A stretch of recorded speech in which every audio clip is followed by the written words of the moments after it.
Yo quisiera que pudiéramos abrir la Biblia, la palabra de Dios, en Marcos, Evangelio según San Marcos, capítulo 10, versículos 32 hasta el 45. Versículos 32 hasta el 45. Dice nuestro texto de la siguiente manera. Iban por el camino subiendo a Jerusalén y Jesús iba delante de ellos. Estaban asombrados y los que lo seguían tenían miedo. Entonces, volviendo a tomar a los 12 aparte,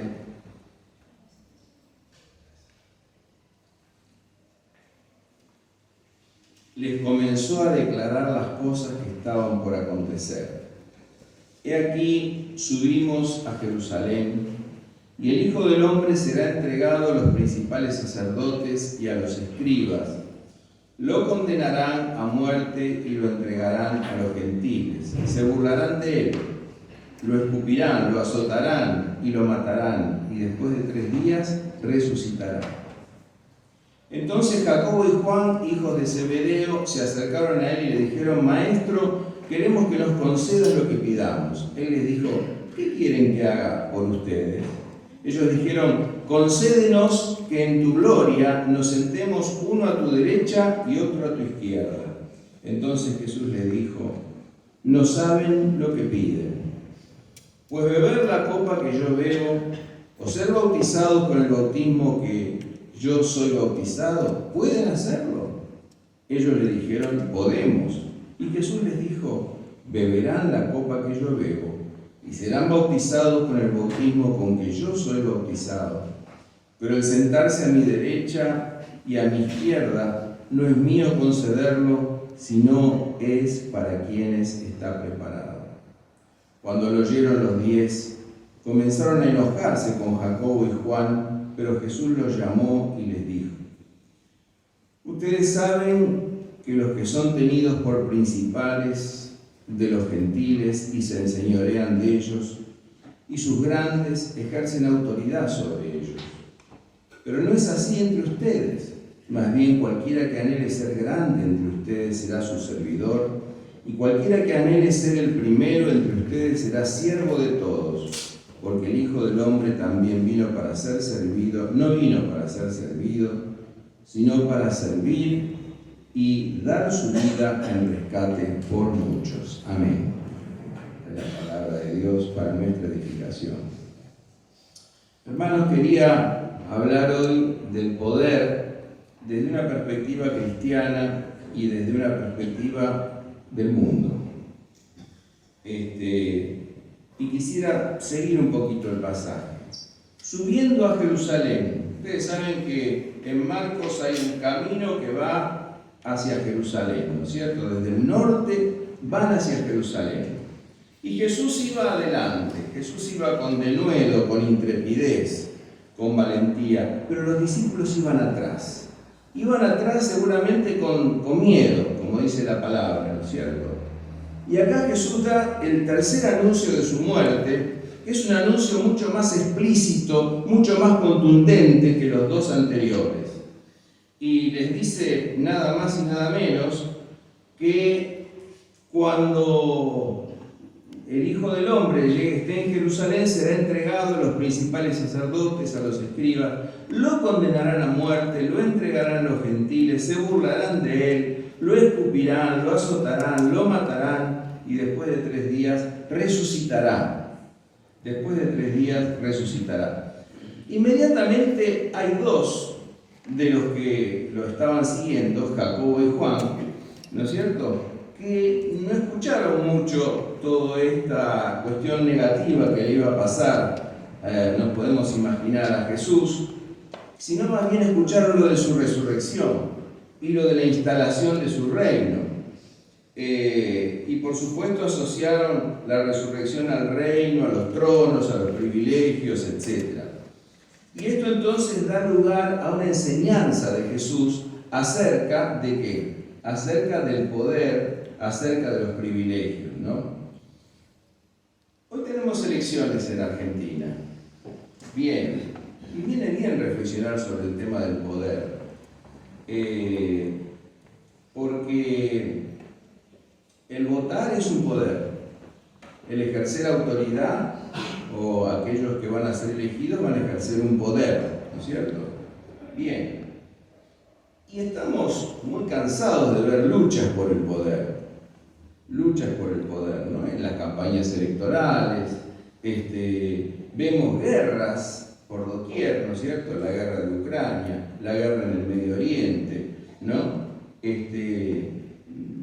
La configuración geopolítica de nuestro mundo que se está como polarizando con algunos peligros latentes, ¿no? La violencia, la sutileza, en varios aspectos, aún más la violencia directa, y vemos también que muchas veces las luchas por el poder se infiltran dentro de las iglesias. Por eso este texto plantea lo que es el poder para el mundo y por otro lado lo que es el poder para los seguidores de Jesús. Lo que es el poder para un seguidor de Jesús. Y nos confronta a nosotros a cambiar nuestra conducta, o sea, a ejercer el poder de un seguidor de Jesús y apartarnos de la vanagloria del poder del mundo. Primeramente, hablemos acerca del poder para el mundo. Y aquí entonces tenemos el ejemplo del pedido que hace Jacobo y Juan, que hacen ambos, ¿no es cierto? Y vemos ahí el versículo 35 al 40, que dice: entonces Jacobo y Juan, hijos de Zebedeo, se acercaron a él y le dijeron: Maestro, queremos que nos concedas lo que pidamos. Y él les dijo: ¿qué quieren que haga por ustedes? Ellos dijeron: concédenos que en tu gloria nos sentemos uno a tu derecha y otro a tu izquierda. Entonces Jesús les dijo: ¿no saben lo que piden? ¿Pueden beber la copa que yo bebo? ¿O ser bautizados con el bautismo con que yo soy bautizado? Ellos dijeron: podemos. Y Jesús les dijo: beberán la copa que yo bebo, serán bautizados con el bautismo que yo soy bautizado, pero el sentarse a mi derecha o a mi izquierda no es mío concederlo, sino es para quienes está preparado. Una respuesta de Jesús bastante contundente, porque el poder para el mundo es una ambición egoísta impropia de un seguidor de Jesús. Es básicamente esto, una ambición egoísta. Jacobo y Juan creían en Jesús como el Mesías, de eso no nos cabe duda. Habían participado con Jesús, ¿se acuerdan? En el monte de la transfiguración. Ellos habían estado con Jesús. Y allí entonces veíamos a Moisés como representante de la ley y a Elías como representante de los profetas, que dicen: este es el Hijo de Dios, a él oíd. Bien, de manera que la ley y los profetas daban testimonio de Jesús, ellos creían en Jesús. Ahora, lo importante es que quizá en una línea más parecida a los de los celotes que querían traer el reino por la fuerza, y ustedes dirán: y pastor, usted en esta mañana nos habla de los celotes, ¿qué importancia tiene esto? Tanta importancia tiene que en el año 70 fueron los celotes los que protagonizaron la guerra judeo-cristiana, después de la cual fueron invadidos por Roma, cae Jerusalén y son dispersados hasta 1945, en donde se vuelve a formar el Estado de Israel. De manera que esta idea de los celotes estaba corriendo, aún entre los discípulos de Jesús. No olvidemos que estos dos, ¿no es cierto?, Jacobo y Juan, eran llamados hijos del trueno, y que en Lucas 9, 54, cuando Jesús es rechazado, ¿no es cierto?, por los samaritanos, por una ciudad de Samaria, ellos que piden: ¿quieren que pidamos y caiga fuego del cielo sobre esta ciudad? Es decir, que, digamos, estaban todavía en una línea de violencia, ¿no? No entendían mucho la no violencia de Jesús. Todavía parece que no la habían captado bien. Entonces, ¿qué piden? Piden lugares de privilegio. Actúan con la lógica del mundo, ¿no? Quieren poder, quieren honor, quieren mando, quieren juzgar. ¿Qué hace alguien que está en poder? manda, juzga, tiene honores, ¿no es cierto? Ahora, es interesante una frase de Lacan: el deseo de poder es ausencia de deseo, dice Lacan. El deseo de poder es ausencia de deseo, ¿lo entienden? El deseo de poder viene de la desmesura, viene de las ilusiones de grandeza que tienen las personas, de fantasías deleterias que corren por la cabeza de los seres humanos, pero que denotan ausencias, carencias. ¿Carencias de qué? Carencias de proyectos reales, de vocaciones de vida reales que cambien la trama social. Entonces, el deseo de poder es ausencia del deseo, porque el deseo apunta a cuestiones muy concretas, que hagan, que cambien la trama social, precisamente. ¿Quiero poder para qué? ¿Para qué quiero poder? ¿Para qué? Vemos aún en, digamos, muchos grupos políticos que, bueno, quieren el poder. Ahora no nos explicitan cómo van a solucionar los problemas que hay. Entonces, ¿poder para qué? ¿Poder para qué? Necesitamos planes, proyectos, etcétera, para salir de qué? De la situación en la que estamos, una situación calamitosa, ¿no es cierto? Entonces Jesús le respondió a los discípulos: no sabéis lo que pedís. No sabéis lo que pedís. El mayor riesgo, ¿no es cierto?, que tiene la Iglesia es que personas con poder y con mando carezcan de una verdadera vocación ministerial, de tiempo, de planes concretos, de vidas entregadas a Jesús, de disposición a sufrir aún por la causa de Cristo. Cuando pidamos mando, cuando pidamos poder, cuando pidamos juzgar a los demás, no sabemos lo que pedimos. Vamos a escuchar de Jesús: ustedes no saben lo que piden. Jesús no piensa en tronos, no piensa en otras cosas, apresura sus pasos para entregar su vida en la cruz del Calvario.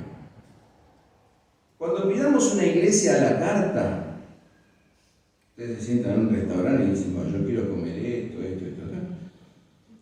Muchos queremos una iglesia a la carta, ¿no es cierto? Una iglesia conforme a nuestros deseos. Yo tengo tales rituales, como a tal hora, tal día sí, tal día no, en fin. Cuando pidamos una iglesia a la carta, vamos a recibir de Jesús: no sabéis lo que pedís. ¿Por qué no sabéis lo que pedís? Porque la iglesia no es un ideal, no es tu ideal, no es el ideal que tenemos cada uno de nosotros. La iglesia es una realidad compuesta con los hermanos de carne y hueso que tenemos aquí y ahora. Una iglesia no es un organismo hecho a nuestros gustos personales, ¿no es cierto?, a la cual podemos entrar como exigiendo. La iglesia es ese espacio, esa comunidad a la cual tenemos que entrar dando gracias a Dios. Y cuando vos empieces a renegar de la iglesia y no dar gracias a Dios, cuidado, porque la carne está ganando partido en tu vida. Cuando el sentir de gratitud a Dios por la iglesia que Él te ha dado y por la iglesia en que Él te ha puesto comience a apagarse, cuidado, porque el enemigo está actuando en tu vida. Entonces, vamos a escuchar de Jesús cuando pidamos una iglesia a la carta: no sabéis lo que pedís. No sabéis lo que pedís. Cuando, en la línea de lo que enseñaban hace un tiempo atrás algunos de la teología de la prosperidad, No, hay que pedir el auto último modelo, la casa, así. Y a Dios hay que pedirle específicamente. Vamos a escuchar de Jesús, no sabéis lo que pedís. Y más específicamente, vamos a escuchar del apóstol Santiago, ¿no es cierto? 4:3. Pedís y no recibís nada, porque pedís mal, con malos deseos, para gastar en vuestros placeres. Hermanos, el sentido profundo de nuestra oración debe ser el Padre Nuestro, que tu voluntad sea hecha en la tierra, así como en el cielo. Que el Señor haga su voluntad. Es la oración última de cada creyente, es la oración final de cada creyente. El creyente no exige ni a la iglesia ni le exige a Dios. El creyente no le da órdenes a Dios. El creyente humildemente clama y pide. También recibe poder de Dios para reprender al enemigo. Jacobo y Juan quisieron formar la mesa chica con Jesús, ¿no es cierto? Pero dejando a los otros discípulos de lado. Y pasa en muchas iglesias jerárquicas, ¿no? Escuchamos de algunas iglesias jerárquicas, hay que bajar al pueblo tal cosa. ¿Bajar? ¡Qué palabra horrible! Nosotros somos una iglesia congregacional, que nadie baja nada, que el Espíritu Santo está en cada creyente y que el hermano recién bautizado puede tener una palabra del Señor y una revelación del Señor que enriquezca a toda la comunidad. ¿No es cierto? Somos una iglesia congregacional. Y los pastores no estamos para mandar en la grey, sino para apacentar la grey con mansedumbre, no como teniendo señorío sobre ellos, sino siendo ejemplos de la grey. Básicamente es eso. En el siglo IV de esta era, ¿no es cierto? El Imperio Romano hizo un pacto implícito con la Iglesia al nombrarla la religión oficial del imperio. Pero el pacto era un pacto complicado, porque el emperador se ocupaba del cuerpo social, del más acá, mientras la Iglesia debía ocuparse del alma y del más allá. Entonces la labor de la Iglesia quedaba confinada a un reducto que Jesús nunca confinó, porque Jesús sanó enfermos, porque Jesús actuó políticamente, porque Jesús enseñó para todos los aspectos de la vida y del más acá. Por eso nosotros pregonamos la separación de la Iglesia y el Estado. La Iglesia y el Estado deben estar separados, no porque la Iglesia se desentiende del Estado, sino para tener la distancia suficiente como para colaborar cuando es necesario, pero también para denunciar proféticamente cuando es necesario. Ahora, contra la teología del poder y la prosperidad, que no habla del sufrimiento y de la muerte, contra la teología de la gloria, que ignora la cruz y que ignora que el crucificado todavía traía las marcas de su sufrimiento, Jesús les pregunta: ¿ustedes pueden beber la copa que yo bebo y ser bautizados con el bautismo que yo soy bautizado? Eso quiere decir, ¿ustedes están dispuestos a sufrir? ¿Ustedes están dispuestos a no hacer su voluntad, sino la voluntad de Dios? Podemos responder no. Y algunos creyentes responderían no. No porque yo estoy en la cómoda. No porque yo ya me apoltroné. No porque yo ya estoy establecido y esto es lo que yo puedo dar y nada más. Y si Dios me pide más, bueno, lo que yo puedo dar es esto. No porque yo ya di lo suficiente en el pasado. No porque yo ya me desgasté mucho en el pasado. ¿Pueden ustedes beber la copa que yo bebo y ser bautizados con el bautismo que yo soy bautizado? ¿Pueden ustedes sufrir por causa del reino de Dios?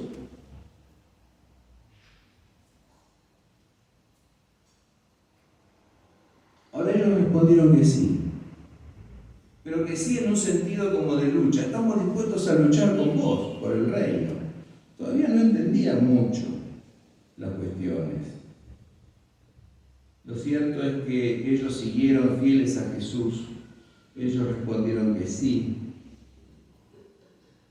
Y Jesús les dice, sí, efectivamente, de la copa que yo bebo van a beber, del bautismo que yo soy bautizado van a ser bautizados. Y lo vemos en el libro de los Hechos 12:12, donde Jacobo muere como un mártir. Y vemos después más adelante, antes de la caída de Jerusalén, según la patrística, ¿no es cierto?, como Juan muere también martirizado. O sea, lo que Jesús como profeta anuncia acá se cumple en la realidad.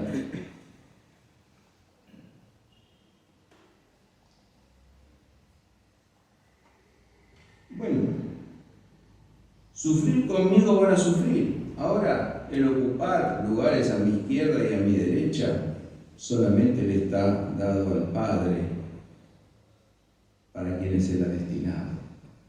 Uno diría, pero ¿cómo? Jesús no sabe quién va a ocupar esos lugares. Bueno, precisamente esto es lo que nos da una pauta maravillosa de su divinidad.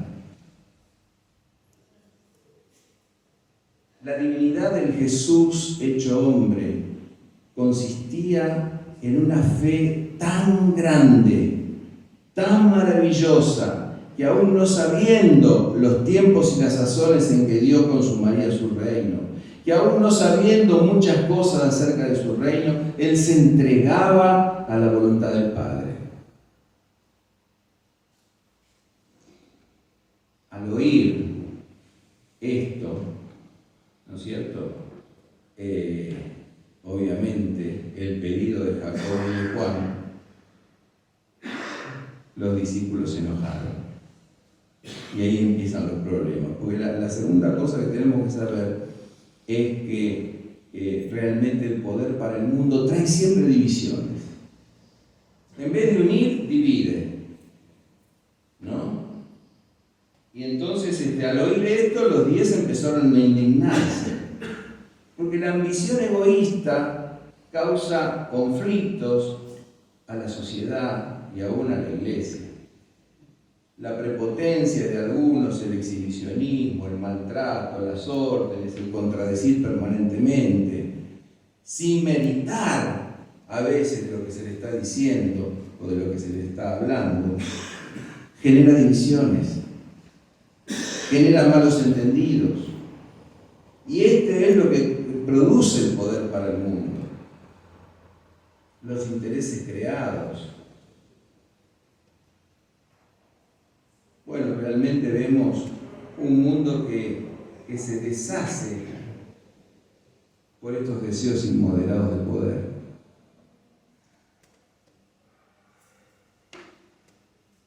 El poder para el mundo es esa ambición egoísta que aún se mete en la iglesia y la lleva a actuar como el mundo. Fíjense, versos 42 y 43. Pero Jesús los llamó, los juntó.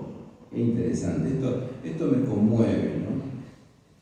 Y les dijo, ustedes saben que los que son tenidos por príncipes de los gentiles se enseñorean de ellos y sus grandes ejercen autoridad sobre ellos. Pero no es así entre ustedes, más bien cualquiera que anhele hacerse grande entre ustedes será su servidor. Y cualquiera que anhele ser el primero entre ustedes será siervo de todos. Palabras hermosas. La primera cosa, Jesús lo llama junto a sí. Si cuando comienzan las divisiones en la iglesia, por cualquier razón, escucháramos que Jesús nos llama junto a sí, se apaciguarían los disgustos, y las divisiones. Si en los hogares, cuando comienzan los problemas, escucháramos que Jesús nos llama junto a sí, se apaciguarían los problemas, porque el Señor nos daría ese espíritu suyo, que no es espíritu de división, sino es espíritu de unidad. ¿Cuán distintas serían las cosas si Jesús nos junta junto a sí, nos llama junto a sí? Jesús, el que entregó su vida para unir a la iglesia, quiere siempre tenerla junta. Pero al llamarlos junto a sí les dicen, ustedes no actúen como los gobernadores de su época, de su tiempo. No. Él ha llamado la levadura de Herodes en Marcos 8:15. Ha llamado zorro a Herodes en Lucas 13:31 al 32. Y acá les da una enseñanza. Le dice, los que son tenidos por príncipes de los gentiles se enseñorean y ejercen autoridad. La palabra es como que los oprimen. No será así entre ustedes, ¿no? No será así entre ustedes. Por eso que el poder para Jesús es muy diferente. El poder para Jesús, según estos textos, es, a diferencia de los gobernantes de su tiempo, ustedes deben ser distintos. El que quiera hacerse grande será servidor. Cualquiera que anhele ser el primero será siervo de todos. Hermanos, el único poder válido para Jesús es el poder para servir. El poder para servir. El mundo busca poder. El cristiano busca poder servir. Miren la comparación que estoy haciendo, ¿no? Se me ocurría anoche. El mundo busca poder. El cristiano busca poder servir. ¿Buscamos poder servir? Bueno, tenemos que estar dispuestos para poder servir a sacrificar algunas cosas que por ahí nos resultan placenteras, que hacen a nuestra estructura de vida, a cómo nosotros nos encasillamos, ¿no es cierto?, en determinadas cosas. ¿Queremos que nuestra iglesia crezca? Bueno, tenemos que padecer los dolores de parto. Porque cuando alguien crece, sufre dolores, ¿no es cierto? Bueno. Ahora, este poder de Dios viene del Espíritu Santo. Jesús le dijo a sus discípulos, y recibiréis poder cuando el Espíritu Santo venga sobre ustedes y seréis mis testigos en Jerusalén, Judea, Samaria y hasta lo último de la tierra. Recibiréis poder, dinamita, cuando venga sobre ustedes el Espíritu Santo. Nosotros creemos que el Espíritu Santo nos renueva como las águilas. Amén, gloria a Dios. Nosotros creemos que el Espíritu Santo nos da poder para ser testigos de Jesús. Gloria a Dios. Bueno, entonces adelante. Dejemos que el Espíritu Santo obre en nuestra vida, porque el Espíritu Santo quiere que nosotros seamos servidores. Ustedes saben lo que dice Romanos 13, que habla de las autoridades y los gobernantes. ¿Cómo lo llama? Lo llama diáconos, o sea, servidores. Un diácono es un servidor. Estamos viendo el libro de los Hechos los días jueves, ¿no es cierto? Bueno, en el libro de los Hechos, fíjense ustedes que se eligen a los diáconos, se eligen 7 diáconos. ¿Para qué? Para servir a las mesas. Ahora es como si Jesús le dijera acá, miren, ni piensen en sentarse, ni en tronos, ni apoltronarse en ningún lado. Piensen en estar de pie para servir a las mesas, porque ustedes son diáconos y ustedes van a poder servir. Lutero decía, por causa de Cristo me hago libre de todos los hombres, pero por causa de Cristo me hago siervo de todos los hombres. Todos nosotros, hermanos, tenemos dones. A cada uno Dios le ha repartido dones según su espíritu. Y tenemos toda la unción del Santo. Amén. Gloria al Señor.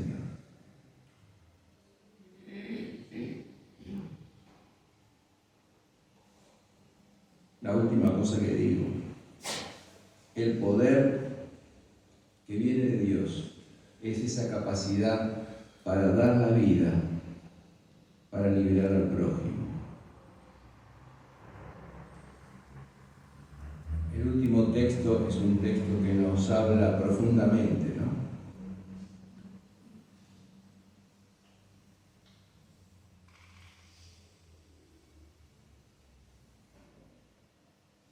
Dice, porque el Hijo del Hombre tampoco vino para ser servido, sino para servir y dar su vida en rescate por muchos. El Hijo del Hombre. Así se llamó Jesús a sí mismo. El Hijo del Hombre viene del libro de Daniel. Describe un ser trascendente que viene del cielo, universal, ¿no? Pero a la vez arquetipo de lo humano. Es decir, el hombre Jesús, en tanto Hijo del Hombre, es el que revela el sentido trascendente de la vida, y el sentido trascendente de la vida radica en el servicio. Dormía y pensaba que la vida era alegría. Desperté y vi que la vida era servicio. Serví y descubrí que el servicio es alegría. El servicio es alegría.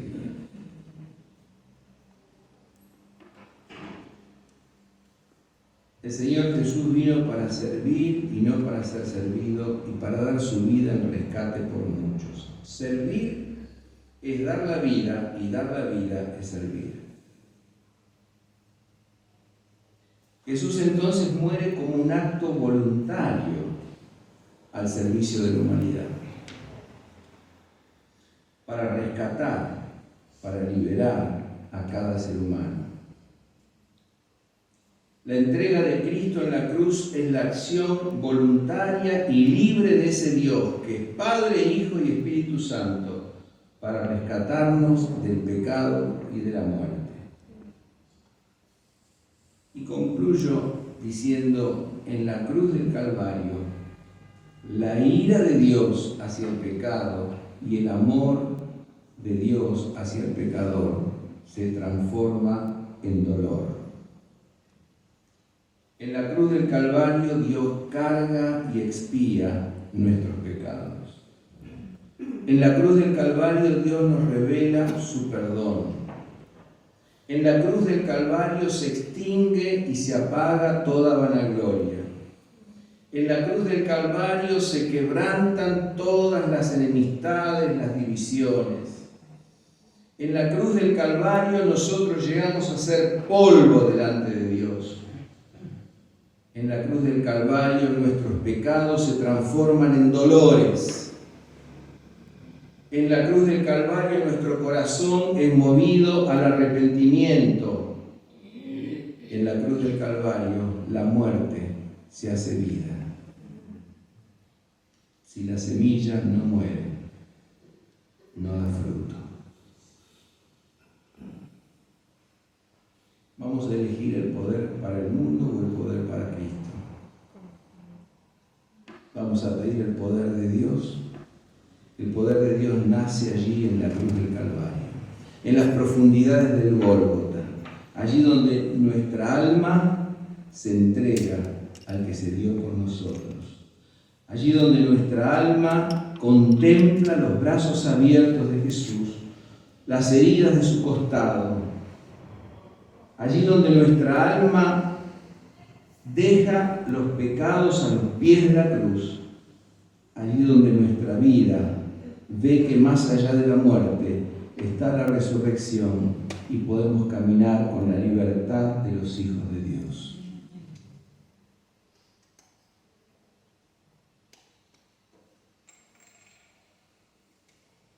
Los invito a orar. Señor, queremos en esta mañana darte gracias por tu palabra. Darte gracias por el Señor Jesucristo. Darte gracias porque Él vino a dar su vida en rescate por muchos. Gracias. Gracias porque Él, siendo el Hijo del Hombre, el Hijo eterno de Dios, gracias porque Él entregó su vida por nosotros. Gracias, Padre, por tu entrega. Gracias, Señor Jesús, por tu entrega. Gracias, Espíritu Santo, por tu entrega. Gracias por este don de tu vida. Yo te pido que si en esta mañana hubiera alguien que quiere recibir a Jesús en su corazón, que quiere comenzar a vivir en tu poder, que quiere sepultar su pecado juntamente con Cristo y quiere comenzar a experimentar la vida nueva que viene de ti, puede abrir su corazón y pueda manifestar esta decisión maravillosa que hace ante tu presencia. Te pido esto en el nombre de Jesús. Amén. Y pregunto, ¿hay alguien que quiere recibir a Jesús en esta mañana? Hay una hermana, se pone de pie. Dios la bendiga mucho. Señor te bendiga. Dios te bendiga. Señor te bendiga. ¿Alguien más que quiera hoy decirle a Jesús: Señor, yo vengo a ti y entrego a ti mi vida? Dios te bendiga, hermano. Dios te bendiga. Gloria al Señor. Vamos a orar. Vamos a orar. Señor y Dios, rogamos que tu Espíritu descienda y llene a estos hermanos. Rogamos que tu Espíritu Santo dé testimonio al espíritu de ellos de que son hijos de Dios y si hijos, también herederos de la vida eterna y coherederos juntamente con Cristo. Oh Señor, confírmalos para el día de la redención, séllalos con tu Santo Espíritu, en el nombre de Jesús. Amén y amén. Gloria al Señor. Amén. Dios les bendiga.